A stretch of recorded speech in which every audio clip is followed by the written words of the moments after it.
चेटकीण आणि भूत हे दोन्ही प्रकार वेगळे.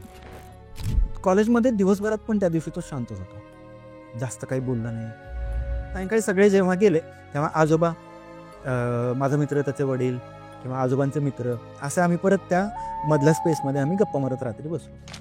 न राहून मी त्यांना, आजोबांना हा प्रश्न विचारला की जो माझ्या मित्राला स्वप्न पडायचं त्याबद्दल मी विचारलं. कारण त्यावेळेस ना ते वातावरणच तसं होतं, त्यांच्या गप्पाच भूताप्रेताच्या चाललेल्या होत्या. म्हणजे ते जे होम हवन वगैरे झालेलं, त्यांनी ज्या काही गोष्टी त्या गाववाल्यांनी फेस केलेल्या होत्या त्यासाठी चाललेल्या होत्या त्या, मग त्यांची फॅमिली अजून पण जी काही फेस करते, पूर्ण गावाने हे फेस केलेलं होतं. म्हणून ती सगळी लोक एकत्र येऊन ते करत होते. त्यांच्या गावामध्ये अजून एक कुटुंब होतं, ते गाववाले म्हणतात की ते चेटकणीचं कुटुंब होतं.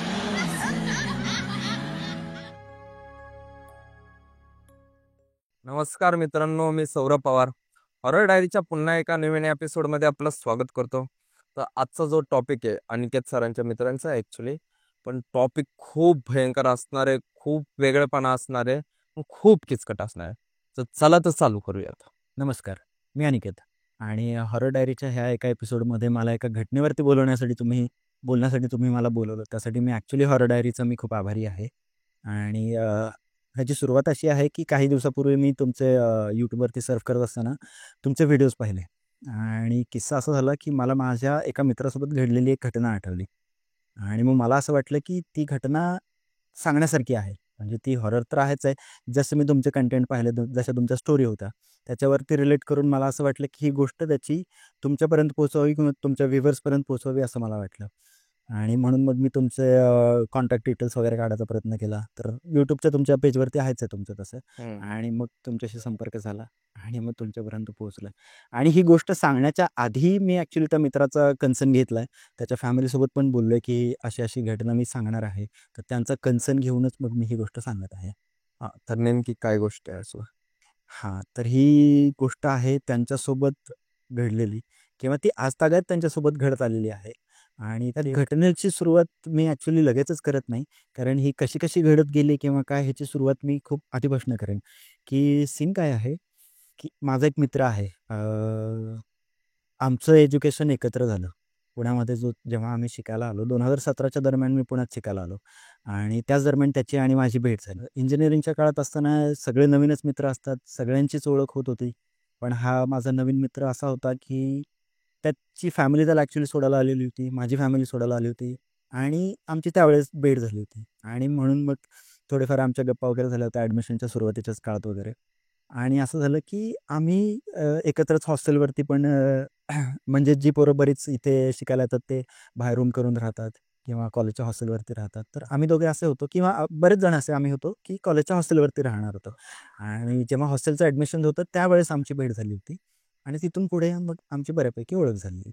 आता सीन असा आहे की पुण्यामध्ये मला ह्याच्या पूर्वीपासून पण मी यायचो, म्हणजे माझ्या लहानपणापासून माझे जे इथले नातेवाईक आहेत त्यांच्याकडे मी दिवाळीच्या सुट्ट्यात असेल किंवा उन्हाळ्याच्या सुट्ट्यात असेल तर बऱ्यापैकी मी पुण्यात यायचो. आणि त्याच्यामुळे काय व्हायचं की माझ्या इथले जे कझन्स आहेत त्यांच्यासोबत मी पुण्यात बऱ्याच वेळेला फिरलो. म्हणून माझी पुण्यात बऱ्यापैकी बऱ्याच ठिकाणची इथली चांगली ओळख आहे किंवा किंवा पुण्या शहराची चांगलीच ओळख आहे. त्याच्यामुळे काय झालं की 2017च्या नंतर जेव्हा मी एकटा इथे राहायला आलो इंजिनिअरिंगसाठी, त्यावेळेस मला पुण्याची सवय असल्यामुळे पुण्यात फिरणं असेल किंवा इतर ठिकाणी कुठेही जाणं असेल वगैरे, हे मला खूप सोपं जायचं. आणि रादर त्याच्यामुळे असं झालं की त्या मित्रासोबत पण त्याला घेऊन पण असेल म्हणा किंवा अजून आमचे जे मित्र आहेत आमच्या ग्रुपला घेऊन फिरणं असेल, तर पुण्यात आम्हाला बऱ्यापैकी फिरणं खूप सोपं जायचं. आणि ह्या गोष्टी करता करता रात्री जागण्याची सवय होती. मग आता इंजिनिअरिंग म्हटल्यावरती बऱ्याच गोष्टी ह्या राईटअप्स लिहिणं वगैरे असेल म्हणा किंवा प्रोजेक्ट्स करणं असेल, ड्रॉइंग काढणं असेल, ह्या गोष्टी नाही, मोस्टली नाईटलाच होतात. मग रात्री ह्या गोष्टी मग आम्ही रात्री जागूनच करायचो ह्या गोष्टी. मग या सगळ्या गोष्टी आम्ही एकत्र करायचो, त्याच्यामुळे आमचा चांगला बॉन्ड जमा झाला होता.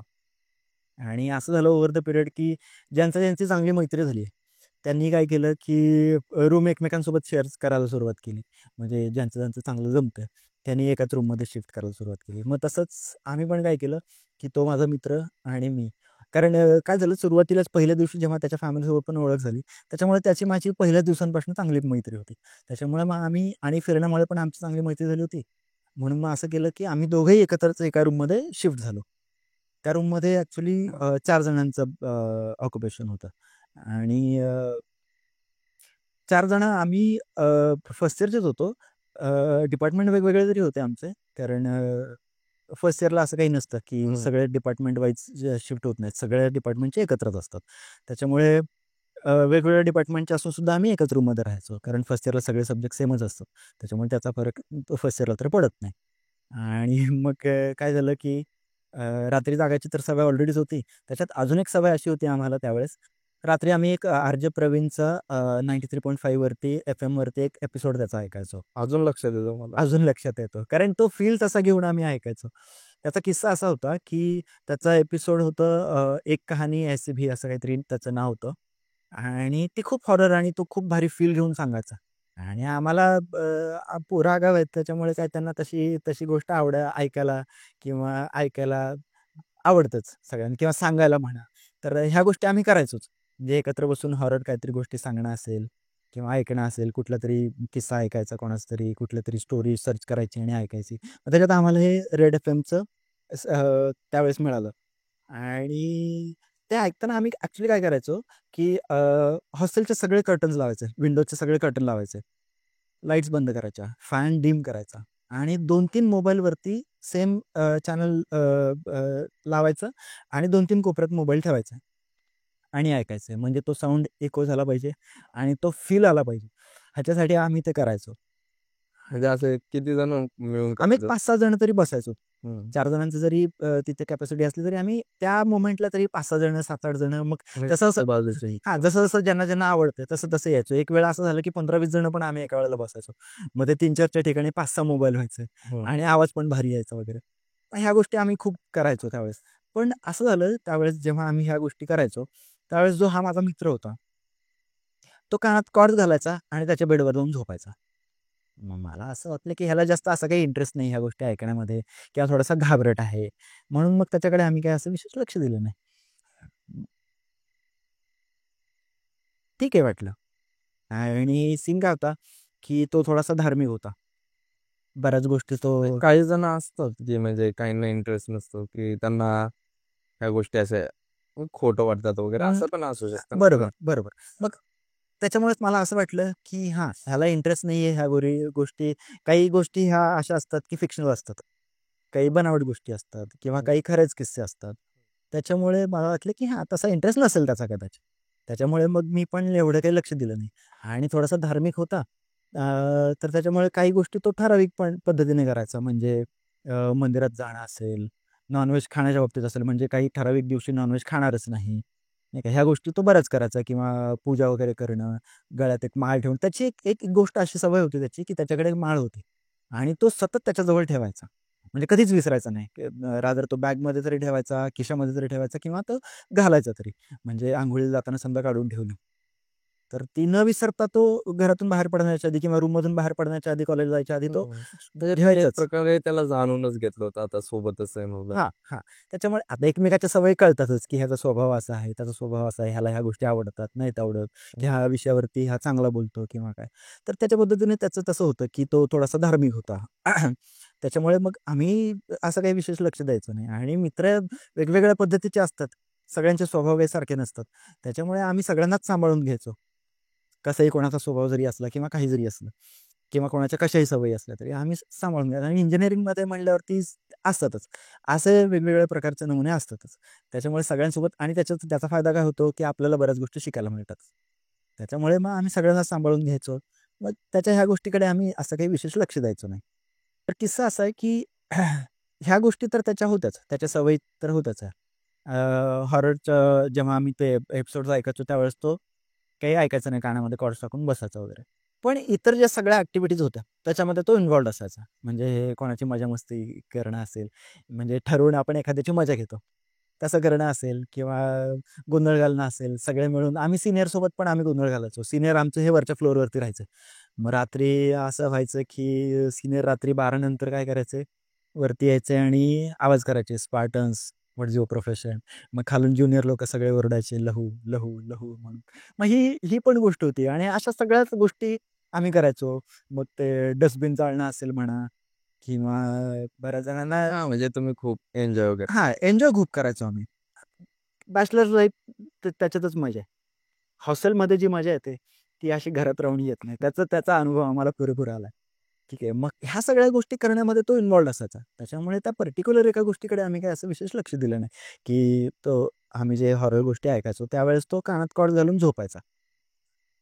त्याच्यामुळे असं झालं, की असं करता आमचं पहिलं वर्ष तरी निघून गेलं. सेकंड इयरला असं झालं, की सगळी पोरं डिपार्टमेंटला गेली. त्याच्यामुळे डिपार्टमेंटचीच लोकं एका रूममध्ये राहायचे. मग त्याचं डिपार्टमेंट, माझं डिपार्टमेंट सेम होतं. त्याच्यामुळे आम्ही त्याच रूममध्ये राहिलो आणि आमच्यासोबतचे जे दुसरे 2 पार्टनर होते, त्यांची रूम चेंज झाली आणि आमच्या रूममध्ये एक दुसरा मुलगा आला, जो आमच्या डिपार्टमेंटचा होता. म्हणजे डिपार्टमेंटमध्ये आमची त्याची ओळख झाली आणि मग हॉस्टेलमध्ये पण तो वेगळ्या रूममध्ये होता, तो आमच्या रूममध्ये शिफ्ट झाला.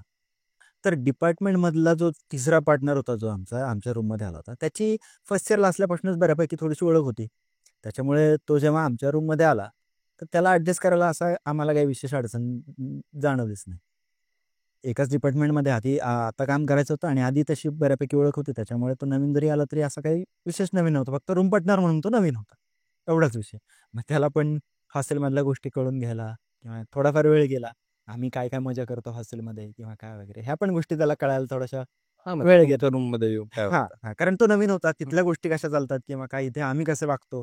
हॉस्टेलमध्ये वागणं वेगळं आणि कॉलेजमध्ये वागणं वेगळं. ह्या गोष्टींमधला फरक तसा तो त्याला आल्यावरती बऱ्यापैकी जाणवला. आणि आता किस्सा असा झाला, की तो नवीन आला, त्याला एवढ्या काही गोष्टी माहिती नव्हत्या. कळेपर्यंत थोडासा वेळ गेला किंवा काय वगैरे. आणि मग आता आमच्या सवयी बदलल्या थोड्याफार, की जे आधी आम्ही हॉरर एफ-एमवरती जे ऐकायचो, ते आता थोडंसं कमी झालं किंवा रादर बंदच झालं. मग सेकंड इयरचा वेगळा अभ्यास, अजून वेगळे जास्त झालं. थोडासा स्टडी वाढला. मग त्याच्यामुळे थोड्याशा ह्या गोष्टीकडे थोडंसं आमचं दुर्लक्ष झालं किंवा करता नाहीत आल्या आम्हाला त्या गोष्टी. मग असं झालं, की एक 2-3 महिन्याचा वेळ गेला सेकंड इयरच्या दिवाळीच्या नंतर वगैरे. एकदा किस्सा काय झाला, की रात्री आम्ही तिघेही झोपलेलो असताना, हा जो माझा मित्र आहे, तो अचानक रात्री झोपेत ओरडून उठला आणि खूप घाबरलेला होता. खूप घाबरलेला होता. आता मला असं वाटलं, की त्याला कदाचित काहीतरी दिसलं असेल. म्हणजे पाल वगैरे दिसली किंवा असं काहीतरी झालं असेल, घाबरला असेल, त्याच्यासाठी घाबरला असेल म्हणून ओरडला. कारण मला स्वतःला पालीची भीती वाटते. मला वाटलं, की तसं काही झालं असेल. म्हणून मग आम्ही जरा जवळ जाऊन विचारलं, त्याला लाईट लावल्या. विचारलं, की "काय झालं बाबा?" तर तो जास्त काही बोललाच नाही.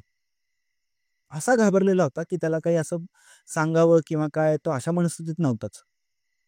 मग असं झालं, की आम्हाला वाटलं, की ह्याने काहीतरी एक विचित्र स्वप्न बघितलंय किंवा काय. कारण पाल तर काही दिसले नाही आम्हाला तिथे. त्याला ते विचारून बघितलं, पाल दिसली का किंवा काही झालं म्हणजे का? त्याने काय सांगितलंच नाही. काहीच सांगितलं नाही. त्यावेळेस काहीच सांगितलं नाही त्याने. तो बराच वेळ तर शांत होता. तो काहीच बोलला नाही त्यावेळेस. मग आम्ही काय केलं, की 1-2 गाणी लावली. थोडंसं रिलॅक्स होण्यासाठी त्याला गाणी वगैरे ऐकवली. थोडाफार कॉलेजमधला किस्सा कुठलातरी काढला. हं. असं इकडचं-तिकडचं त्याला डायव्हर्शन दिलं आणि मग परत त्याला झोपवलं. तोही झोपला, आम्हीही झोपलो. सकाळी असं झालं, सकाळी उठल्यावरती आम्ही बघितलं तर हा गडी आधीच तयार होता.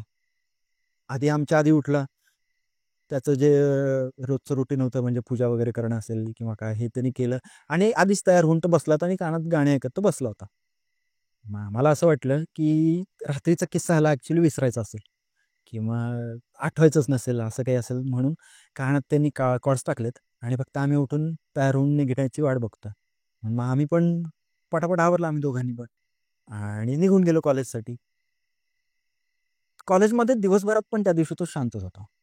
जास्त काही बोलला नाही. म्हणजे असं काय घडलं होतं त्याच्यासोबत? हां. मी सांगतो. ते जास्त इंटरेस्टिंग आहे.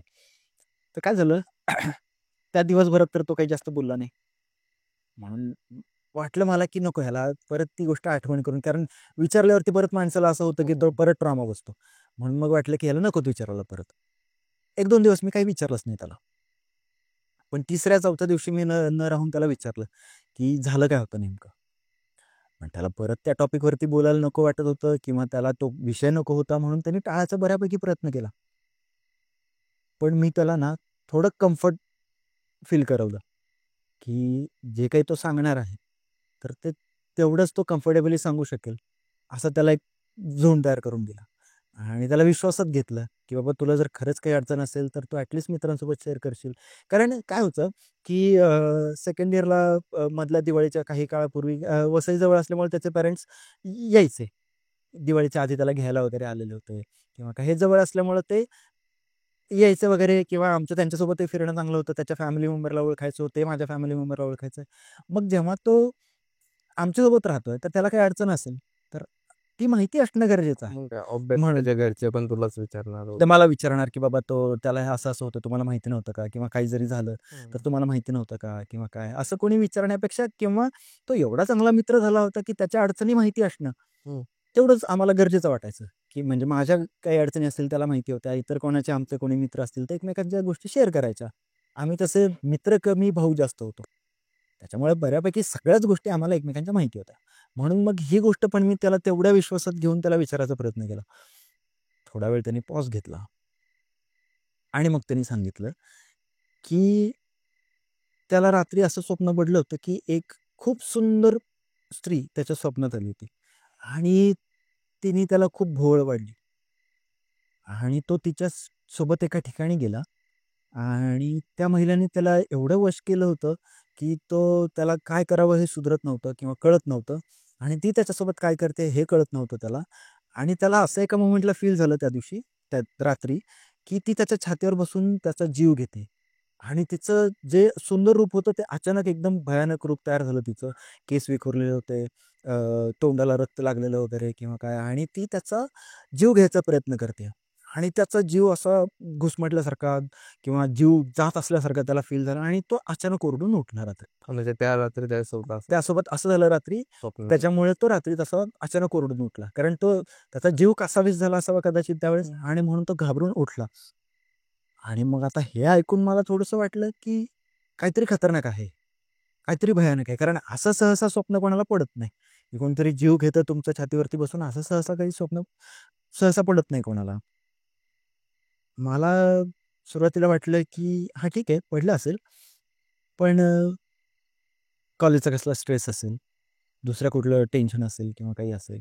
म्हणून काहीतरी विचित्र असंच पडलंय किंवा कुठलं काहीतरी त्यांनी ऐकलं असेल आणि ते जास्त फील केलं असेल. म्हणून कदाचित त्याला ते असं पडलं स्वप्न, असं वाटलं. म्हणून असं काही विशेष त्या गोष्टीकडे जास्त लक्ष दिलं नाही. पण स्टिल त्याला की कम्फर्ट झोन त्याचा तो जाऊ दिला नाही आम्ही. त्यांनी जरी ते सांगितलं असेल, मला ते सुरुवातीला पटलं जरी नसेल, तरी त्याला ते नाही पटलं असं वाटू दिलं नाही. कम्फर्ट झोन त्याला दिला पूर्ण.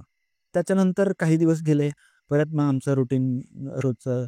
मग परत तीच मजा-मस्ती, नवीन गोष्टी, नवीन टास्क, नवीन कॉलेजमधल्या नवीन गोष्टी. ह्या सगळ्या करता-करता अजून बराच काळ गेला. मग त्याच्यामध्ये त्याचे पेरेंट्स वगैरे येणं, ह्या गोष्टी पण व्हायच्या. माझे पेरेंट्स येणं, म्हणजे आमचा त्याच्या पेरेंट्स म्हणजे त्याची फॅमिली, माझी फॅमिली चांगला बॉन्ड पण तयार झाला पुढे. तो किस्सा त्याचा दिवाळीच्या नंतर एकदा झाला. हं. त्याच्यानंतर परत 3-4 महिन्यानंतर परत एकदा झाला. की परत तो घाबरून उठला असंच. असं त्याच्यासोबत जवळपास 3 वेळेस झालं.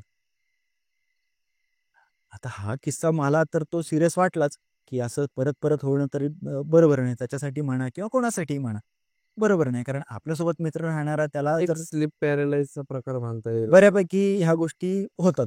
हं. बऱ्याच जणांना ह्या गोष्टी मेडिकल सिच्युएशन असते कोणाची किंवा काय किंवा त्यांना कसला तरी लहानपणीचा ट्रॉमा असतो. त्याच्यामुळे पण बऱ्याच वेळेला असं सेन्स होतं. वगैरे असे पण टाइप असतात ना. म्हणून मग मला वाटलं, की ह्याला आपण ह्याच्या फॅमिलीसोबत एकदा डिस्कस करायला पाहिजे किंवा ह्याच्यासोबत असं होतं एकदा डॉक्टरला दाखवायला पाहिजे का काय? या गोष्टी डॉक्टरसोबत कन्सर्न केला पाहिजेत का काय? असं मला सुरुवातीला वाटलं. म्हणून जेव्हा-जेव्हा त्याच्यासोबत असं झालं, त्यावेळेस आम्ही त्याला प्रत्येक वेळेस कम्फर्ट झोन द्यायचा प्रयत्न केला. तो माझा मित्र असेल किंवा दुसरं कोणी असेल. आम्ही सगळ्यांनी मिळून त्याला कम्फर्ट द्यायचा तर प्रयत्न केलाच. असं करता-करता सेकंड इयरही निघून गेलं आणि थर्ड इयरला असं झालं, की थर्ड इयरच्या दिवाळीच्या आधी त्याच्या घरी एक कसला तरी प्रोग्राम होता. आणि मग त्याने मला आणि माझ्या त्या दुसऱ्या रूम पार्टनरला दोघांनाही इन्व्हाईट केलं आणि वसई लांब नव्हतं. त्याच्यामुळे आम्ही दोघांनी विचार केला, की जायला जास्त काही वेळ लागणार नाही आणि 2 दिवसाचा तर प्रोग्राम आहे, तर जाऊन येऊ. मग घरी तसं आम्ही आमच्या कळवलं, की आमचा जो रूम पार्टनर आहे त्याच्यासोबत आम्ही वसईला त्याच्या घरी प्रोग्रामसाठी चाललोय आणि पॅरेंट्स एकमेकाला तसे ओळखत होते. त्याच्यामुळे त्यांनी असं काही विशेष आम्हाला अडवलं नाही किंवा काही अडचण आली नाही. मग आम्ही तिघांनी एकत्र त्या दिवशी प्रवास केला. कारण एक्झॅक्ट वसईला कुठे हे जायचं माहिती नव्हतं. त्याच्यामुळे हा आमच्यासोबत थांबला. त्याचे पॅरेंट्स आधीच ऑलरेडी तिकडे होते. आम्ही तिघांनी इकडून एकत्र प्रवास करून आम्ही तिकडे गेलो. मग स्टँडवरती थांबलो. तिथे त्याचे काका घ्यायला येणार होते आम्हाला ॲक्चुअली. मग आम्ही तिथं बस स्टँडवर थांबलो. तिथे चहा वगैरे घेतला. इकडच्या-तिकडच्या गप्पा मारल्या. मग तिथे त्याचे काही मित्र भेटले वसईच्या स्टँडवरती, त्यांच्याशी गप्पा मारल्या आम्ही. मग ते कारण ते पण मित्र ते प्रोग्रामसाठी येणार होते, ज्या प्रोग्रामला आम्ही चाललो होतो. मग त्यांनी तिथे भेटलेल्या मित्रांना पण तिथे जागच्या जागीच निमंत्रण दिलं. तसं त्यांनी फोनवर तर सांगितलंच होतं येणार आहे वगैरे, आणि त्याच्या तिथल्या मित्रांना पण त्यांनी आम्ही येण्याच्या पूर्वी बोलवलंच होतं. त्याचे काका आले, घेतलं त्यांनी आम्हाला. त्यांच्या वसईच्या घरी गेलो आम्ही. घरी गेल्यावर मला परत लक्षात आलं की मेन प्रोग्राम हा वसईपासून थोडंसं पुढे अजून एक 10-15 किलोमीटरवरती त्यांच्या मूळ गावी आहे. 10-15 किलोमीटरचं अंतर असं काही जास्त विशेष वाटलं नाही आम्हाला. म्हणून आम्हालाही काही अडचण नव्हती. तसंही 2 दिवसांसाठी म्हणून आम्ही गेलेलोच होतो. 10-15 किलोमीटर असं काही विशेष नव्हतं आमच्यासाठी. त्यांच्या मूळ गावी गेलो आम्ही. एक एक मुक्काम आम्ही आधी वसईला केला आणि दुसऱ्या दिवशी सकाळी लवकर आवरून वगैरे आम्ही वसईच्या त्यांच्या पुढच्या मूळ गावी गेलो आम्ही. गाव खूप छान. छोटंसंच, पण खूप छान. म्हणजे तिथली गावातली लोकं, त्यांची घरं आणि जे ॲटमॉस्फिअर त्यांनी तयार करून ठेवले, स्वच्छता म्हणा, रोड म्हणा किंवा आजूबाजूला लावलेली झाडं म्हणा, ते खूप त्यांनी खूप छान केलंय. मंदिरात गावात मध्यभागी एक खूप छान मंदिर आहे. शंकराचं मंदिर आहे ते. आणि जाता-जाता आम्ही तिथे सुरुवातीला तिथे गेलो, दर्शन घेतलं आणि मग त्यांच्या घरी गेलो. त्याचं गावातलं खूप मोठा वाडा आहे त्याचा. खूप मोठा वाडा आहे. तर म्हणजे मूव्हीमध्ये दाखवतात ना, तसा सुंदर आणि भारी वाडा. म्हणजे तर त्या साईडला म्हणजे असे घरं खूप छान असतात. खूप सुंदर घरं आहेत तिकडची. म्हणजे वसईत असे बैठीच म्हणता येईल, हो, हो. पण पण खूप खूप मोठं. सुंदर. हां, हां, हां. तसा तसा त्याचा वाडा होता. म्हणजे जसं मूव्हीमध्ये दाखवतात तसाच सुंदर वाडा. वाड्याच्या आजूबाजूला मोठी-मोठी, चांगली मोठी-मोठी झाडं, एक 5-6 झाडं मोठी. वाड्याच्या बाहेरच्या साईडला एक पाण्याची विहीर. आत पण एक किचनच्या मागच्या साईडला जे परस म्हणतात त्याला आय गेस. तर परसात त्यांची एक तिथे एक विहीर आणि मागच्या साईडला झाडं वगैरे. तिथे मागे त्यांची छोटी फुलबाग होती आणि खूप भारी. वाड्याच्या मध्यभागामध्ये एक त्यांनी असा मोठा स्पेस करून ठेवलाय की जिथे जवळपास एक 50-60 लोकं बसून एक चांगला प्रोग्राम घेऊ शकते. छोटा-मोठा अरे प्रोग्राम घेऊ बापरे, शकते. खूपच मोठं. खूप मोठा वाडा. आणि नाही मध्ये ठेवलेला स्पेस तेवढा. हं. त्याच्या व्यतिरिक्त त्यांचा वाडा वेगळा. हं. खूप चांगला असा आणि सुंदर वाडा. आत गेलो आम्ही. आमची राहण्याची चांगली सोय त्यांनी केलेली होती. त्याचे तिथले गावातले आलेले मित्र, त्यांची सगळ्यांची परत एकदा भेट झाली आमची. त्याचे अजून दुसरे नवीन मित्र, त्यांची सगळ्यांची भेट झाली. त्याचे इतर नातेवाईक वगैरे आणि त्याचे एक आजोबा होते. ते कमालीचे होते. त्यांचा विषय असा होता, की त्यांचं वय चांगलंच होतं. पण एवढी मजा करायचे, असं वाटायचं की ते आमचे मित्रच आहेत. असं नाही वाटलं की ते त्याचे आजोबा आहेत. एखाद्याच्या घरात असतात ना, की आजोबा एकदम स्ट्रिक्ट असतात हं, हं. किंवा त्यांच्यापुढे जायला भीती वाटते किंवा काय. असं बिलकुल नाही. ते एकदम मित्रासारखे आमच्याशी बोलायचे. त्यांनी त्यांच्या त्यांच्या काळामध्ये केलेल्या गोष्टी ह्या आता त्यांनी सांगायला सुरुवात केली किंवा त्यांनी तशा सांगितल्या आणि आम्हाला कम्फर्ट केलं. असं वाटलं नाही की आम्ही एखाद्या आजोबाशी गप्पा मारतो. हं. मित्रासारखे त्यांनी पण आम्हाला कम्फर्ट फील करवला आणि त्यांचे जे प्रोग्राम वगैरे कशाचा होता? त्यांच्या घरी कसली तरी पूजा होती. त्यांच्या घरी एक पूजा होती आणि सांगतो ना, हा किस्सा सगळ्यात सांगतो, की मित्राने जे मला स्वप्नाबद्दल सांगितलं होतं, हं. की त्याला जो त्रास होतो, हा त्याला एकट्याला नाही, तर त्याच्या फॅमिलीमध्ये पण त्याच्या फॅमिली मेंबर्सला पण हा त्रास होतो. की त्याच्या वडिलांना म्हण किंवा त्याच्या आजोबाला म्हण, त्यांना हे असे स्वप्न पडणं किंवा ह्या गोष्टी त्यांना पण जाणवतात ह्या गोष्टी. त्यांच्या स्वप्नात पण अशा होतात किंवा त्यांना पण घाबरायला होतं. त्यांना पण ती स्त्री असा जीव घेते की काय, असं त्यांना वाटतं. मग हे त्यांनी मला सुरुवातीला सांगितलं होतं, पण मी का दुर्लक्ष केलं होतं ह्या गोष्टीकडे, की लहानपणी आपण ह्या गोष्टी ऐकतो हं. आणि त्याच कुठेतरी बॅक ऑफ द माइंड असतात आपल्या. त्याच्यामुळे कदाचित त्याला होत असावं म्हणून मग मी सुरुवातीला दुर्लक्ष केलं होतं. पण मग त्यांचं त्या दिवशीचं पूजेचं वातावरण वगैरे बघितलं आणि मग मला वाटलं की हा खूप सीरियस विषय आहे, की हे फक्त होतं हे सांगत नाहीत, तर त्याच्यावरती ते सोल्युशन म्हणून पण ह्या गोष्टी करतात. पूजापाठ करणं, तो रोजचं तर करणं ठीक आहे. पण त्या दिवशी काहीतरी विशेष कालावधी होता. नक्षत्र असतील किंवा काही गोष्टी असतील, ह्याचा तो सगळा अभ्यास करून त्यांनी ती त्या दिवशी पूजा ठेवलेली, तो प्रोग्राम ठेवलेला. म्हणून त्यांचं हे चाललेलं होतं. हा प्रोग्राम त्यासाठी होता, की त्यांना जे त्या गोष्टी ते फॅमिली फेस करतात आहे, ज्या अडचणी फेस करतात आहे, हं. तो ॲक्चुअली किस्सा अजून पुढे आहे. ओके. त्याच्यासाठी ही पूजा होती. आम्हाला वाटलं पूजा असते नॉर्मल म्हणून मग आम्ही पण असं काही विशेष लक्ष नव्हतं दिलेलं. तर आपण आलो होतो आजोबाकडे. आजोबांसोबत तर आमच्या गप्पा तर चालल्याच होत्या, पण आजोबांचे पण त्या गावातले जे मित्र होते, ते पण त्यांच्यासोबत गप्पा मारत बसलेले. आणि ते त्यांच्या तरुणपणातल्या गोष्टी सांगत होते, की त्यांनी तरुण असताना गावात ते नदी आहे त्या साईडला काय-काय केलेलं होतं. त्या आमराईतनं जाताना काय-काय गोष्टी केलेल्या होत्या. किंवा ते एकत्र मिळून असताना जे मित्र म्हणजे त्या गप्पा गोष्टी त्यांच्या चांगल्या गप्पा झालेल्या होत्या. आणि ते बघून मला असं वाटलं होतं एका मोमेंटला, की जेव्हा मी म्हातारा होईन, तेव्हाच माझं म्हातारपण असं असावं, की माझ्या म्हातारपणी माझे असे चांगले घट्ट मित्र असावेत आणि त्यांच्यासोबत मी असा कुठलातरी प्रोग्राम सेलिब्रेट करताना मी माझ्या कॉलेजमधल्या गोष्टी असतील किंवा ह्या गोष्टीकडून गप्पा मारत बसायला मला ते मारता याव्यात. असं मला त्यांना बघून असं मला वाटलं स्वतःला. आता वसईतला किस्सा असा आहे म्हणजे त्या गावातला, की तिथे आमचा 2 दिवसाचा मुक्काम होता. ठीक आहे. आदल्या दिवशी आम्ही प्रवास केला. अ, तिथं वसईला मुक्काम केला आणि इकडे गेलो. मग त्या दिवशी सकाळी मंदिरातनं दर्शन घेतलं. त्या दिवशी छोटा-मोठा प्रोग्राम झाला त्यांचा आणि खरा प्रोग्राम होता दुसऱ्या दिवशी. त्या दिवशी पहाटेपासूनच त्यांच्याकडे पंडित, पुजारी वगैरे लोकं आलेली. त्यांनी होम हवन आणि हे खूप पहाटेपासूनच सुरुवात केली आणि खूप तंत्रमंत्र आणि बऱ्याच गोष्टी चाललेल्या होत्या. त्यांचे काही ठराविक नातेवाईक वगैरे आलेले.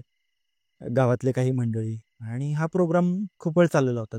अंदाजे सायंकाळपर्यंत हे सगळं चाललेलं होतं. आम्ही पण फक्त इन्व्हॉल्व होतो. फक्त जे काही चाललंय त्या सगळ्या गोष्टी फक्त बघत होतो. अ, आमच्यासाठी सगळं हे नवीनच होतं. कधी ह्या गोष्टीचा अनुभव नव्हताच. त्याच्यामुळे काय चाललंय फक्त ह्या गोष्टी आम्ही ऑब्झर्व्ह करायचो. आणि सायंकाळी जेव्हा ते सगळं झालं आणि त्यांचे नातेवाईक जे तिथले ठराविक होते ते सगळे जाणारे ते आसपासचे सगळे निघून गेले. आमचा त्या दिवशी रात्री मुक्काम होता. तो करून आम्ही दुसऱ्या दिवशी रिटर्न येणार होतो इकडे. ठीक आहे. मग सायंकाळी सगळे जेव्हा गेले, तेव्हा आजोबा, माझा मित्र, त्याचे वडील किंवा आजोबांचे मित्र, असे आम्ही परत त्या मधल्या स्पेसमध्ये आम्ही गप्पा मारत रात्री बसलो. आणि मग न राहून मी त्यांना आजोबांना हा प्रश्न विचारला, की जो माझ्या मित्राला स्वप्न पडायचं, त्याबद्दल मी विचारलं. कारण त्यावेळेस ना ते वातावरणच तसं होतं. त्यांच्या गप्पाच भूताप्रेताच्या चाललेल्या होत्या, की त्यांचे मित्र आणि म्हणजे ते जे होम हवन वगैरे झालेलं, त्यांनी ज्या काही गोष्टी त्या गाववाल्यांनी फेस केलेल्या होत्या, त्यासाठी चाललेल्या होत्या त्या. किंवा त्यांची फॅमिली अजून पण जी काही फेस करते, म्हणजे पूर्ण गाव आहे पूर्ण गावाने हे फेस केलेलं होतं. म्हणून ती सगळी लोकं एकत्र येऊन ते करत होते. मग ह्यावेळेस त्यावेळेस नेमक्या त्याच गप्पा झालेल्या होत्या भूताप्रेताच्या म्हणा किंवा काय. म्हणून मग मी मुद्दाम तो विषय काढला, की माझ्या मित्राला नेमकं होतंय काय? त्याला हे जे काही स्वप्न पडतंय किंवा हा नेमका विषय काय आहे? ह्याच्यासाठी मग मी आजोबांना मुद्दाम विचारलं. मग आजोबांनी सुरुवातीला एक चांगला मोठा पॉज घेतला. त्यांना असं वाटलं, की हे सांगू की नको? पोरं नवीन आहेत. नेमकं कसं? म्हणून त्यांनी एक मोठा पॉज घेतला सुरुवातीला. गाववाल्यांकडे पण बघितलं एकदा आणि मग तरी त्यांनी सांगायला सुरुवात केली. आता हा किस्सा हा आजोबांच्या आजोबांचा आहे. ठीक आहे. त्यांचं नाव चिमणराव. ठीक आहे. आणि चिमणराव हे एक मोठे व्यापारी आहेत. म्हणजे त्यांच्या वडिलोपार्जित आलेला तो बिझनेस सांभाळायचे. त्यांचा बिझनेस काय होता, की आजूबाजूचे जे खेड्यातले लोक आहेत, त्यांचं शेतकरी, त्यांचं धान्य विकत घेणं आणि मंडईच्या ठिकाणी जाणं आणि तिथे ते विकणं. आडतीवरती जाणं, मंडईत जाणं आणि हे त्यांचं विकण्याचा हा पूर्वीपासूनच त्यांचा व्यवसाय होता. मग चिमणराव जे आहेत हे जे त्यांचा आधीपासूनचा बिझनेस होता, तो माणूस एवढा प्रामाणिक, व्यवहारामध्ये चोख, त्याच्यामुळे तो गाववाल्यांसाठी विश्वासाचा माणूस होता. आणि तो प्रस्थ एवढं मोठं होतं, की त्यांनी दिलेले शब्द पाळणं असेल, त्याचा व्यवहारामधला शब्द दिलेला पाळणं असेल हां, म्हणा. पूर्वी आणि प्लस की व्यवहार पण असे तोंडावर होऊन जायचे ना. हां, शब्द दिला आणि तो हं. पाळणं. ते ते जे शब्द दिला, की तो पाळणं हे ज्याला म्हणतात ना, ते पूर्वी जमायचं. आता अशी नाहीत लोकं. ठीक आहे. मग ते चिबनरावांना ना तो वेगळा मान होता, की जो दिलेला शब्द आहे तो ते व्यवस्थित पाळायचे. व्यवहार त्यांचा चोख असायचा. कोणाशी लाडी-लबाडी नाही किंवा कसं कोणाचे पैसे बुडवणं नाही. ठीक आहे. प्रामाणिकपणे, सगळ्या गोष्टी प्रामाणिकपणे. ॲडिशनल गोष्ट अशी होती, की ते पण धार्मिक होते. पूजापाठ वगैरे करणं म्हणा, मंदिरात जाणं वगैरे गोष्टी म्हणा, धार्मिक. धार्मिक आणि प्रामाणिक दोन्ही गोष्टी. आणि वडिलोपार्जित आधीपासूनचा बिझनेस होता आणि तो पण त्यांना खूप व्यवस्थित जमायचा. ह्याच्यामुळे पण त्यांचं वजन होतंच ऑलरेडी. किस्सा काय होता, की त्यांच्या गावामध्ये अजून एक कुटुंब होतं. ते गाववाले म्हणतात, की ते चेटकणीचं कुटुंब होतं. ठीक आहे. म्हणजे चेटकिनीचं कुटुंब म्हणजे चेटकिनी हे ॲक्चुअली काय आहे? म्हणजे ते चेट भूतामध्ये येते का असं असं काय? नाही, नाही. चेटकीण आणि भूत हे दोन्ही प्रकार वेगळे होतात. भूत किंवा आत्मा जे म्हणतो ना, ते मेलेल्या माणसांची अतृप्त आत्मा, ज्यांना कधी मुक्ती मिळतच नाही. आणि चेटकीण हा प्रकारच वेगळा आहे.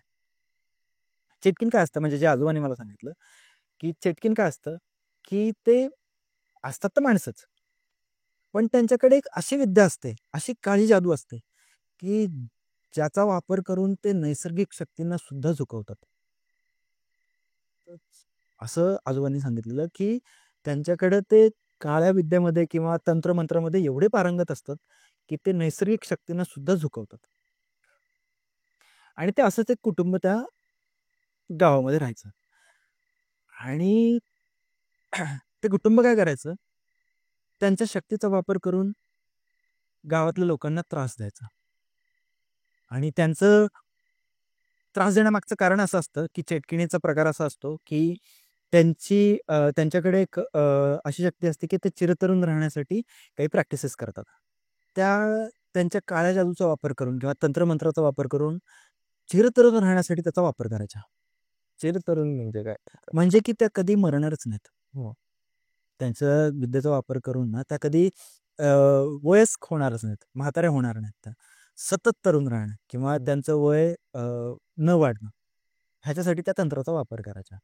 मग त्या काय करायच्या, की गावातली जी लोक आहेत, जी माणसं, आता त्यांच्या घरात काय होतं, की त्या त्या कुटुंबामध्ये जास्त तर करून स्त्रिया होत्या. म्हणजे त्यांची संख्या जास्त होती स्त्रियांची कंपेअर टू माणसं. तर त्या स्त्रिया गावातल्या माणसांना वश करायचा प्रयत्न करायची. ठीक आहे.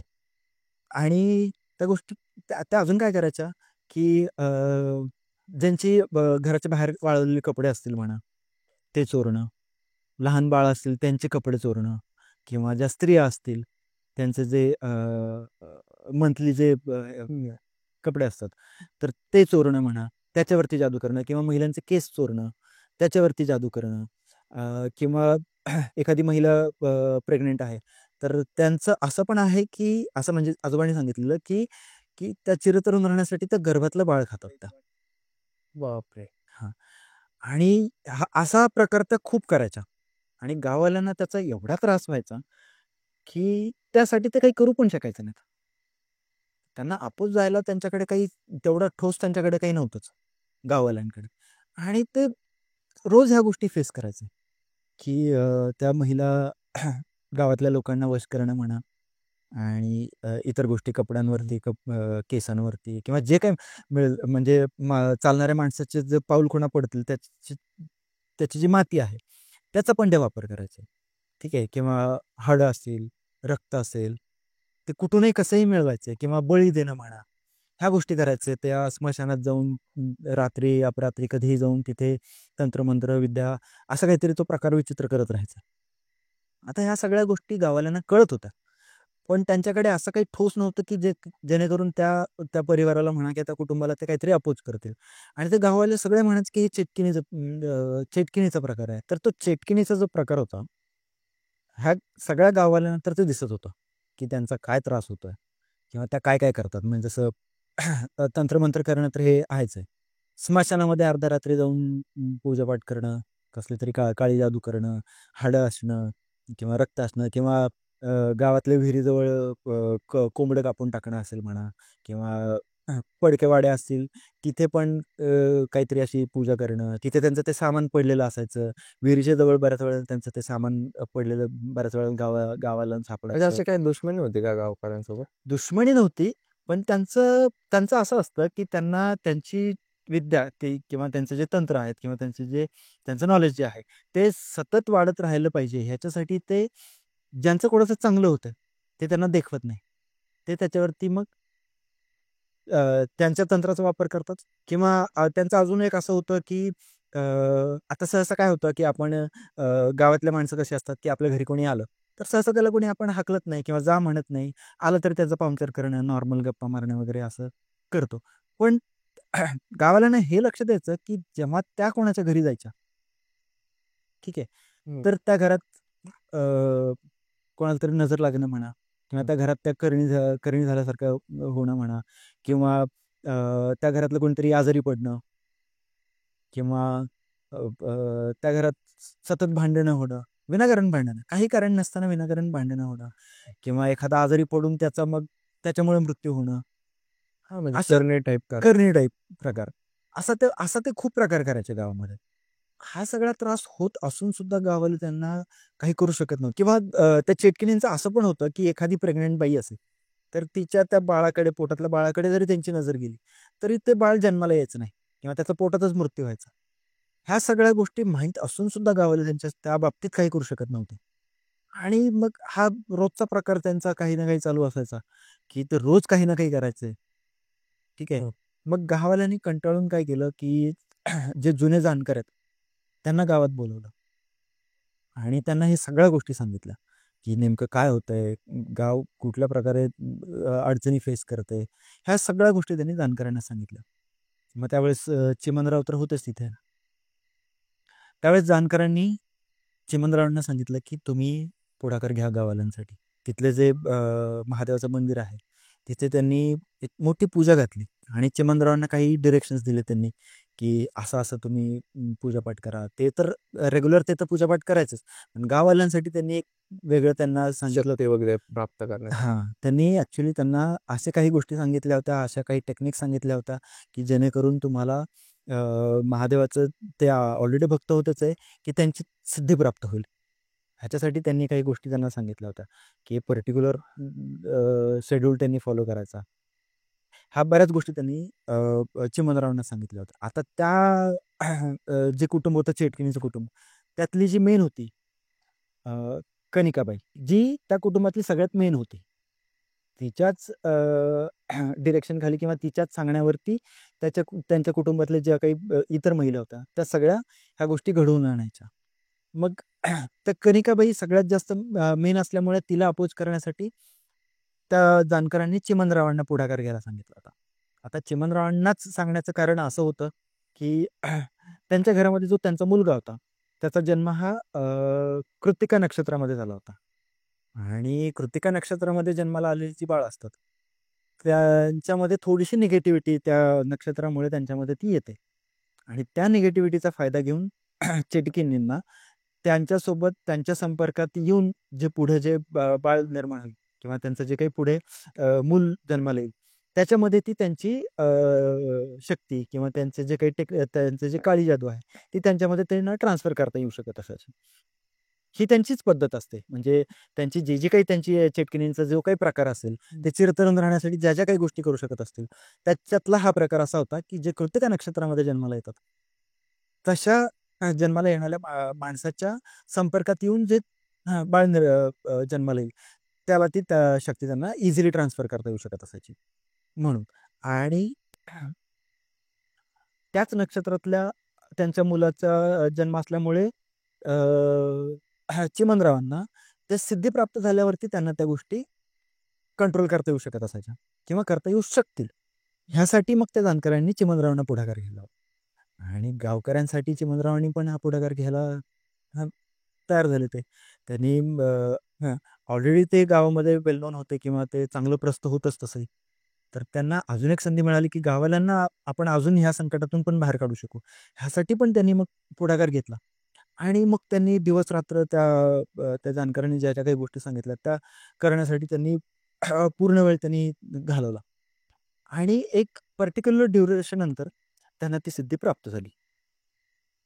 ज्या दिवशी सिद्धी प्राप्त झाली, त्या त्या दिवसापासून ते पुढच्या त्या आठवड्यामध्ये त्यांनी ते जे गावातलं जे मंदिर आहे, त्या आठवडाभरामध्ये त्यांनी त्या मंदिरामध्ये चांगली पूजा घातली. ठीक आहे.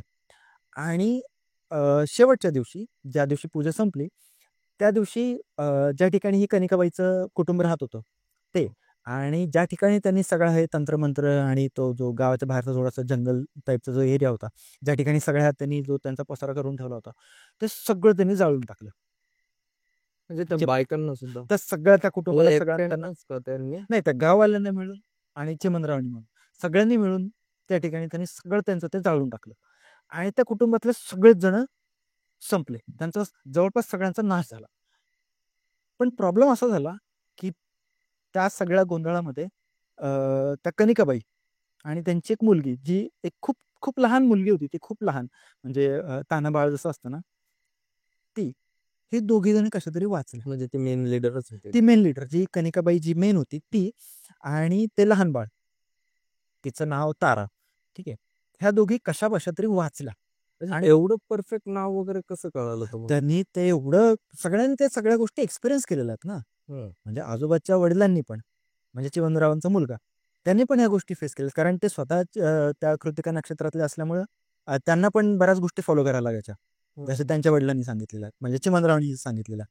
ह्या गोष्टी त्यांना पण फॉलो कराव्या लागणार होत्या. कारण काय आहे, चेटकिनींना एक संधी काय आहे, की कृतिका नक्षत्रात जे जन्माला येतात बाळ, त्यांच्या 4 पिढ्यांपर्यंत, पुढे जन्माला जन्माला येणाऱ्या 4 पिढ्यांपर्यंत जो कोणी माणूस असेल, ज्याला वश करून त्यांना जो मूल जन्माला घालायचंय, त्यांची ती शक्ती ट्रान्सफर करायची. तर ते 4 पिढ्यांपर्यंत करता येत होतं. अच्छा. म्हणून मग चिमणरावांनी सगळ्यांना त्या गोष्टी सांगून ठेवलेल्या, की ह्या ह्या गोष्टी आपल्याला फॉलो करायच्या. मग त्यांनी काय केलेलं होतं, की पहिल्यांदा सिद्धी प्राप्त केली. 8 दिवस त्यांनी त्या मंदिरामध्ये पूजा घातली आणि मग त्यांनी सगळं त्यांचं घर जाळून टाकलं. त्यांचं नाव लक्षात राहण्यामागचं कारण हे, की त्या सगळ्या गाववाल्यांनी ह्या गोष्टी फेस केलेल्या आहेत. आणि सगळ्यांना, त्या सगळ्या गावाला अजून पण ही नावं माहिती आहेत. म्हणजे त्यातला लहान जरी बाळ असेल, तरी त्याला सुद्धा ह्या गोष्टी माहिती आहेत, की त्यांच्या गाववाल्यांनी किंवा त्यांच्या म्हणजे असे पूर्वजांनी. किती वर्ष चालते या गोष्टी? अंदाजे ही गोष्ट 150 ते 200 वर्षाची आहे. म्हणजे आता ज्या आजोबांना मी भेटलो, ज्यांनी ही मला गोष्ट सांगितली, त्यांच्या आजोबांची. अच्छा. म्हणजे 150 ते 200 वर्षांचा कालावधी अंदाजे आहे हा. आणि एकदा काय झालं, की गावातला एक माणूस भर दुपारी पळत-पळत चिमणरावकडे आला आणि त्यांनी सांगितलं, की त्यांनी कनिकाबाईला बघितलं गावामध्ये. चिमणरावांना पण प्रश्न पडला, की "अरे, ही परत कशी काय आली?" म्हणून ते परत त्या त्या माणसाला आणि अजून 1-2 जणांना घेऊन ते त्या ठिकाणी गेले, जिथे त्यांनी त्या कनिकाबाईला पाहिलं होतं. पण तिथं तर ती काही दिसली नाही त्यांना. ते बराच वेळ तिथं थांबले. त्यांना काही ती दिसली नाही. पण त्यांना जी सिद्धी प्राप्त होती, त्याच्यावरून त्यांच्या लक्षात आलं असं, की किंवा त्यांना तसा भास झाला, की ही जी कनिकाबाई आहे, ती रात्री परत एकदा गावामध्ये येणार. मग त्याच्यामुळे त्यांनी काय केलं, की त्या ठिकाणाहून ते रिटर्न आले. त्यांचं जे काही दिवसभरातलं काम होतं, ते सगळं गेलं आणि ते तिची वाट बघत बसले. म्हणजे एक सूट वगैरे घ्यायचा होता का तिला? तिला ॲक्चुअली तो सूट घ्यायचा होता, कारण त्याची सगळी फॅमिली एकतर नष्ट केली होती त्या कनिकाबाईची आणि तिला तिच्याकडे ज्या शक्ती आहेत, त्या तिला पुढे ट्रान्सफर करायच्या होत्या किंवा तिच्या त्या पुढे येणाऱ्या पिढीसाठी त्या ट्रान्सफर करायच्या होत्या. त्या सगळ्या बंद झाल्या होत्या किंवा तो जो मार्ग होता, तो तिच्यासाठी बंद झाला होता. म्हणून तिला तो चिमणरावांचा सूट घ्यायचा होता आणि त्यातल्या त्यात ॲडिशनल गोष्ट अशी होती, की कृतिका नक्षत्रातलं होतं, त्याच्यामुळे ह्यांच्या परिवारातल्या 4 पिढ्यांपर्यंत तिला कोणाशीही तो बदला घेता येऊ शकत होता किंवा कोणासोबतही संपर्कात येऊन मूल जन्माला घालता येऊ शकत होतं. त्याच्यामुळे तिला चिमणरावांच्या फॅमिलीशी तसाही तिला सूट घ्यायचा होता. चिमणरावांनी काय केलं, त्या दिवसभरातलं त्यांचं काम आटोपलं आणि तिची वाट बघत ते बसले. आणि मध्यरात्री असं झालं, की त्यांना भास झाला, की ती आता गावाच्या दिशेने येते. म्हणून त्यांनी कोणालाच न सांगता ते गावाच्या बाहेर ज्या साईडला ती येते किंवा ज्या दिशेने ती येते, त्या साईडला ते गेले. तिची बराच वेळ तिथे पण वाट पाहिली. खूप वेळ ती आली नाही. तास, 2 तास त्यांनी चांगली वाट बघितली, की बराच वेळ काही आली नाही. आणि मग एक पहाटे-पहाटे एक 2च्या दरम्यान अंदाजे ती त्या ठिकाणी आली, जिथे ती गावामधनं प्रवेश करू शकत होती. तिथे ती आली आणि चिमणरावाचा आणि तिचा त्या त्या ठिकाणी सामना झाला. तिने तिच्या शक्तीचा वापर करून चिमणरावांना एवढा वश करायचा प्रयत्न केला किंवा खूप प्रयत्न केला, की त्यांना ती हवी होईल. त्यांच्या सिद्धीवरती पण ती हवी होईल. कारण तिच्याकडे अशी शक्ती असते, की ती नैसर्गिक शक्तींना पण झुकवू शकते. म्हणून तिने तिच्या शक्तीचा पुरेपूर वापर केला आणि चिमणरावांना तिने झुकवायचा आणि वश करायचा खूप प्रयत्न केला. पण तिला ते काही शक्यच झालं नाही. कारण चिमणराव महादेवाचे भक्त होते आणि त्यांना सिद्धी प्राप्त झालेली होती आणि ते एवढे त्या गोष्टींमध्ये लीन होते किंवा ते सगळ्या गोष्टी एवढ्या प्रामाणिकपणे फॉलो करायचे, जेणेकरून त्या त्या गोष्टीला त्यांना वश होता आलं नाही किंवा तिला ते काही करता आलं नाही. उलट ह्यांनी तिचा नाश केला. म्हणजे किंवा त्या दोघांमध्ये तिथे असं काहीतरी झालं, की त्या कनिकाबाईचा त्यांना नाश करणं सोपं झालं किंवा त्या कनिकाबाईला नाश करता आला त्यांना. आणि हे अंदाजे पहाटेपर्यंत बऱ्यापैकी त्यांचं चाललं. मग त्यांचं फाईट झाली की काय झालं हे एक्झॅक्ट त्यांनी सांगितलं नाही. पण ते दोघेही त्यांच्या शक्तींचा एकमेकांचा वापर करत होते. आणि पहाटे-पहाटे तिचा नाश झाला आणि ते गावात आले चिमणराव. आणि मग त्यांनी गावात आल्यावरती सुरुवातीला पहिल्यांदा मंदिरात गेले. तिथे दर्शन घेतलं. तिथे बराच वेळ ते बसले आणि मग जे सकाळी लोकं उठून मंदिरात येणारी होती ते, त्यांना भेटून आणि त्यांच्या घरच्यांना भेटून त्यांनी झालेला सगळा प्रकार त्यांनी गाववाल्यांना सांगितला. पण मरताना ना ती कनिकाबाई होती ना, तिने सांगितलं होतं, की मी ह्या गोष्टीचा बदला घेणार आहे, कारण तिची ती छोटी मुलगी जी होती लहान बाळ तारा, तिला ह्या तिन्ही गोष्टी तर सांगितलेल्या होत्याच. तिने मरताना पण हे सांगितलं होतं, की ह्या गोष्टीचा मी बदला घेणार आहे. कारण 4 पिढ्यांपर्यंत तिच्याकडे ऑप्शन आहे. ती मरताना तिने हे सांगितलेलं होतंच. जेव्हा ही गोष्ट त्यांनी गावाल्यांना आणि घरच्यांना सांगितली, की तिचा तर नाश केलाय. तरी सुद्धा आपल्याला थोडाफार धोका आहे, कारण तिची मुलगी अजूनही कुठे राहते, काय करते, हे कोणालाच माहिती नाही. तिचं अस्तित्व थोडंफार कोणाला जाणवत जरी असलं, तर ती सध्या कुठे आहे हे माहिती नाही. त्या काळात काय झालं, की जेव्हा ते पहाटे रिटर्न घरी आले आणि त्यांनी येऊन गाववाल्यांना आणि घरच्यांना ह्या गोष्टी सांगितल्या आणि गाववाल्यांना पण खूप भारी वाटलं, की हां, आता एकदाची कनिकाबाई काही गेली. पण त्यांनी हे नाही सांगितलं, की तारा आहे आणि तिचा धोका फक्त त्यांच्या फॅमिलीला तरी का असेना किंवा थोडाफार का असेना गावाल्यांना आहे. हे पूर्ण जरी नसलं सांगितलं, तरी त्यांनी हे त्यांच्या फक्त घरच्यांना सांगितलं, की आपल्याला अजून सुद्धा बऱ्याच गोष्टी धार्मिक गोष्टी पाळायच्यात. कारण त्यांना बऱ्याच गोष्टी ताराकडून फेस करायच्यात. त्यांना बऱ्याच अडचणी येणार आहेत अजून पण. कारण ती मरताना जी तिने ज्या आवेशामध्ये तिने जो शाप दिला असेल म्हणा किंवा तिने जो तिचा राग व्यक्त केला असेल म्हणा, तिचा जो सूड घ्यायचा जो तिची जी इच्छा आहे पूर्ण ती जी व्यक्त केली असेल म्हणा, ती प्रत्यक्षात त्यांनी पाहिली ना. म्हणून त्यांनी ती इंटेन्सिटी तिची सगळी ती त्यांच्या फॅमिलीला सांगितली, की आपल्याला बऱ्याच गोष्टी अजूनही फेस करायच्या आहेत. मग काय झालं, की एक 8-10 दिवस गेले. जेव्हा तिचा नाश झाला आणि 8-10 दिवस गेले. चिमणरावांचा त्यांच्या घरामध्येच मृत्यू झाला आणि असा भयानक, की अंगातनं रक्त येतंय बऱ्याच ठिकाणावरनं. बऱ्याच जखमा आहेत त्यांना, तोंडातनं रक्त येतंय आणि एकदम विचित्र अवस्थेमध्ये त्यांचा त्यांचा एकदम गूढ मृत्यू झाला. ते कसे मेले आणि काय झालं हे कोणालाच कळलं नाही. काहीच कळलं नाही. आणि मग त्यांच्या घरावरती जो दुःखाचा डोंगर पसरला किंवा त्या गाववाल्यांना पण त्याचं एवढं दुःख झालं, की त्यांना हे कळून चुकलं, की ह्या गोष्टी अजून पण आहेत. पण आपल्यातला जो माणूस होता चिमणराव, तो तर नष्ट झाला. आणि ह्या गोष्टी आता आपल्याला अजून विचित्र पद्धतीने फेस कराव्या लागणार की काय? ह्याची खूप भीती बसली गाववाल्यांना. आता चिमणरावांचा जो मुलगा होता, तो चिमणरावासोबत त्यांचा व्यापार सांभाळायचा. तो तरुणच आहे. तो त्यांचा व्यापार सांभाळतोय प्लस त्याचं एज्युकेशन पण घेतोय.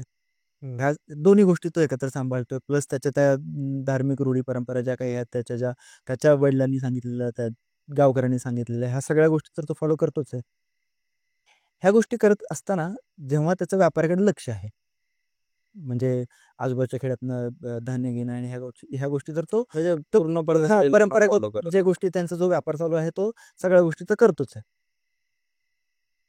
ते करत असताना ना त्या गावातलीच एक कुटुंब आहे. त्यातली एक मुलगी तिचा आणि चिमणरावच्या मुलाचा संपर्क आला. म्हणजे ते त्यांचं धान्य घेऊन ह्यांच्याकडे विकायला आलेले आणि तिचा संपर्क आला. ह्याला ती मुलगी खूप आवडली. त्या मुलीला पण हा आवडला आणि त्यांचं प्रेम सुरू झालं. त्यांचं प्रेम प्रकरण सुरू झालं. आता सीन असा होता, की ती कधी-कधी काय व्हायचं, ती तारा जी आहे ना, ती कधी-कधी गावात यायची. ती ना कोणाच्या नकळत यायची. हो.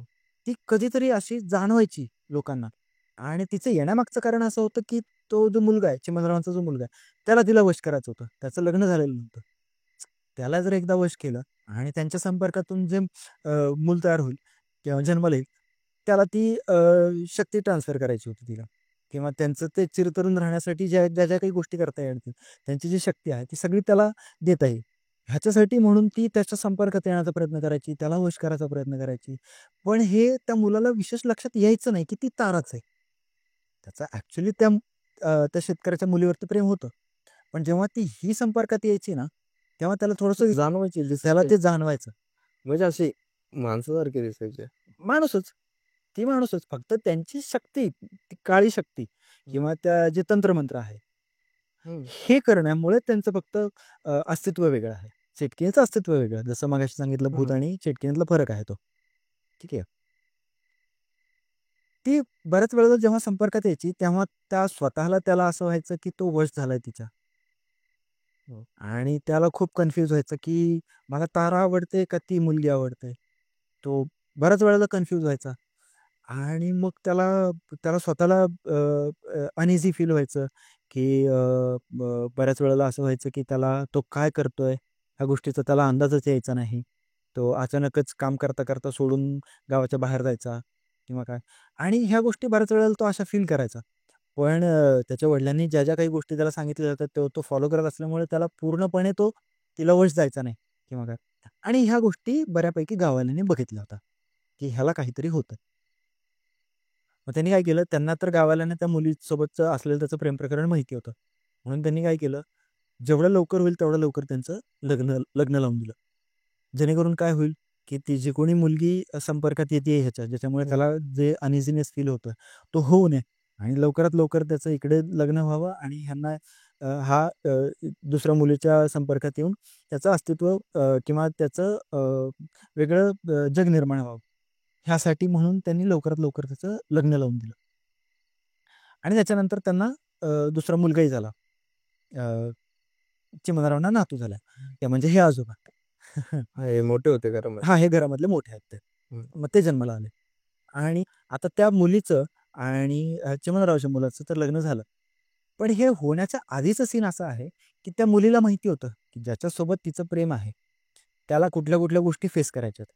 काय-काय अडचणी होणार आहेत. तो बऱ्यापैकी ती जी तारा आहे, तिला वश जाण्याच्या कंडिशनमध्ये जातो किंवा त्याच्यामुळे त्याची चिड होते. त्या दोघांमध्ये त्यांच्या दोघांमध्ये वाद व्हायचे कधी-कधी, विनाकारण वाद व्हायचे. जिथे की त्यांचं खूप सगळं व्यवस्थित सुरळीत जरी चालू असलं, तरी कधीतरी असं व्हायचं की त्यांच्यामध्ये विनाकारण वाद व्हायचे.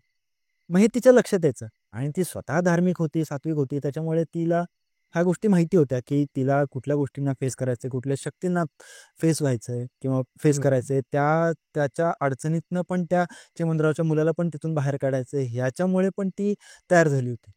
आणि तिला पण माहिती होतं, की गाववाल्यांसाठी चिमणरावांनी जे केलंय आणि आता त्यांचा मुलगा पण हे जे काही करतोय, तर ह्याच्यातून त्यांना बाहेर काढण्यासाठी म्हणून पण ती तयार झाली त्याच्याशी लग्न करण्यासाठी. हं. बऱ्याच गोष्टी अशा त्यांच्या लग्नाच्या दरम्यान सुद्धा त्यांच्या स्वतः त्या मुलीच्या घरामध्ये पण बऱ्याच अडचणी आल्या, की तिचे वडील बऱ्याच काळासाठी आजारी पडले. मग तिला खूप भीती बसली, की त्यांचं काही बरं वाईट तर व्हायला नको किंवा की ह्यांच्या घरच्यांना पण बऱ्याच गोष्टी फेस कराव्या लागणार आहेत की काय. कारण तिच्या ज्या मैत्रिणी होत्या त्या गावातल्या, ज्यांची लग्न होऊन गेलेली होती, त्या प्रेग्नन्सीच्या दरम्यान त्यांच्या गावात न रिटर्न येणं. कारण त्या जे आधीचं जे कुटुंब होतं, त्यांचे जी म्हणजे कनिकाबाईची नजर जरी पडली एखाद्या मुलीच्या पोटावरती, गर्भाशयावर. गर्भाशयावरती, तर ते मूल जन्माला न येणं. ह्याच्यामुळे जी भीती बसलेली होती गाववाल्यांची, ती भीती तिच्या पण मनात होती, की तिला पण ह्या गोष्टी फेस कराव्या लागणार आहेत की काय? तरी सुद्धा ती मुलगी त्याच्यासाठी तयार झाली. जसं की चिमणराव तयार झाले होते गाववाल्यांसाठी, तशी ती मुलगी तयार झाली होती. लग्नाच्या दरम्यान जसे तिचे वडील आजारी पडले, अजून 1-2 गोष्टी त्यांना फेस कराव्या लागल्या होत्या. पैशांची बरीच अडचण आली होती. पण ओव्हर द पिरियड तिचे वडील तसे आजारातून बाहेर पडले. पण जी पैशाची जी अडचण होती ती तिच्या घरातली असेल म्हणा किंवा चिमणरावच्या घरात पण थोड्याफार अडचणी यायच्या. पण ह्या गाववाल्यांनी मिळून सगळ्यांनी मिळून त्या अडचणी दूर केल्या आणि त्यांचं लग्न लावून दिलं आणि त्याच्यानंतर त्यांना एक मुलगा जन्माला आला. म्हणजे जे हे आजोबा. आणि मग त्याच्यामुळे असं झालं, की ती जी तारा होती, तिच्यातली ती एक पिढी तर तिच्या हातातून निघून गेली. हं. चिमणरावचा जो मेन मुलगा होता, हं. तो तिच्या हातातनं तर सुटला. कारण त्याचं लग्न झालं आणि ते एक ठराविक पिरियडमध्येच तिला त्या गोष्टी करता येऊ शकणार होत्या. त्या कृतिका नक्षत्राला जो जन्माला आलेला मुलगा आहे, त्याच्यासोबत एका ठराविक काळामध्येच त्याच्याशी जेव्हा संपर्क येईल आणि मूल जन्माला येईल, तरच तिला त्या गोष्टी ट्रान्सफर करता येऊ शकत होत्या. तिची हं. शक्ती ट्रान्सफर करता येऊ शकत होती. हां, मूलप्राप्तीसाठी. हां. पण ह्याचं लग्न झालं आणि ह्याला मुलगाही झाला. हं. त्याच्यामुळे हा वाचला आणि जन्माला आलेले आजोबा. कारण काय, की ती तारा अजून पण त्यांच्या फॅमिलीवरती लक्ष ठेवून आहे, असं ते स्वतः सांगतात आहे. त्या गोष्टी ते स्वतः फील करतात कारण ते त्यांना स्वप्नात येऊन त्या गोष्टी घडणं, त्यांना तो जीव गेल्यासारखं होणं किंवा माझ्या मित्राच्या स्वप्नात येणं, ह्या गोष्टी ज्या होणं, त्या अजून पण त्या गोष्टी फेस करतात. तर त्या ताराचं अजून पण अस्तित्व आहे किंवा ते गाववाले तिथे जेवढी सगळी लोकं बसलेली होती, त्यांना पण ह्या गोष्टी जाणवतात आहे. की गावामध्ये कधी-कधी अशा गोष्टी अजूनही होतात आहे. आणि ॲडिशनल गोष्ट म्हणजे की हे स्वतः ते ते आजोबा आणि त्यांचं कुटुंब ह्या गोष्टी स्वतः अजून सुद्धा सध्यासुद्धा ते फेस करत आहे. त्याच्यामुळे जेवढ्या त्यांना प्रिकॉशन्स घेता येतील, जेवढ्या काही प्रिकॉशन्स घेता येतील, ते सगळे ते घेतात. अजूनही घेतात. म्हणून तर ती त्या दिवशीची जी तो जो प्रोग्राम होता त्या दिवशी जे पूजापाठ झालं हे सगळं ते अजून पण ते करतात. ते त्याचं कारणच हे, कारण ती जी चेटकीन तारा जी उरलेली आहे ती अजून पण ह्यांच्या परिवारावरती लक्ष ठेवून आहे. आणि त्या गोष्टी त्यांना एवढ्या त्रासदायक आहेत अजूनसुद्धा, सध्यासुद्धा. म्हणजे त्यांचं वय आता बरंच असेल, म्हणजे त्यांचं वय अंदाजे एक 70-80 तरी आहे. तर ते ह्या वयात सुद्धा ह्या गोष्टी ते फेस करत होते. त्यांचा मुलगा आणि जो माझा मित्र आहे, तो ह्या काळात सुद्धा ह्या गोष्टी फेस करतो. ते स्वतः ते एकटे आजोबा नाही किंवा त्यांचं एकटं कुटुंब नाही, तर त्या अख्ख्या गावाने ह्या गोष्टी फेस केल्यात. आणि ते गावाला गावाला अजूनही सांगतात ते, की त्या ताराचा वास त्या गावावरती आहे, अजूनही आहे. तिचं लक्ष अजूनही त्या गावावरती आहे. आणि का कोणास ठाऊक, पण त्या गावावरती अजूनही तिचं संकट अजूनही तिचं आहे. असं ते गावाला एवढे त्रासलेत तिला, किंवा त्यांच्या पूर्वजांनी तर त्रास सहनच केला आहे. पण आताही त्या थोड्याफार प्रमाणात का असेना, त्या गावाला त्रास होतो आणि ह्यांच्या कुटुंबाला तर विशेष त्रास होता. 2-3 दिवसापूर्वी काय झालं, टीव्ही बघत असताना मी स्टार प्रवाह चॅनल बघत होतो आणि मध्ये त्यांची एक ॲड बघितली. अ, ह्याच विषयावरती आधारित त्याचं काहीतरी चेटकीन ह्या विषयावरतीच त्यांची एक नवीन मालिका येते, काजळ माया. 27-28 तारखेच्या दरम्यान काहीतरी आहे, रात्री 11 वाजता. आणि स्टार प्रवाहासारखं मोठं चॅनलसुद्धा अशा गोष्टी हाताळण्याचा प्रयत्न करते, किंवा अशा चेटकीन ह्या विषयावरती नवीन काहीतरी मालिका आणण्याचा प्रयत्न करते. हे बघून मला खूप आश्चर्य वाटलं. असेच काही जर तुमच्याकडे अनुभव असतील तर नक्की इन्स्टाला DM करा. आणि व्हिडिओ आवडल्यास नक्की लाईक करा, शेअर करा आणि सबस्क्राईब करायला विसरू नका. धन्यवाद.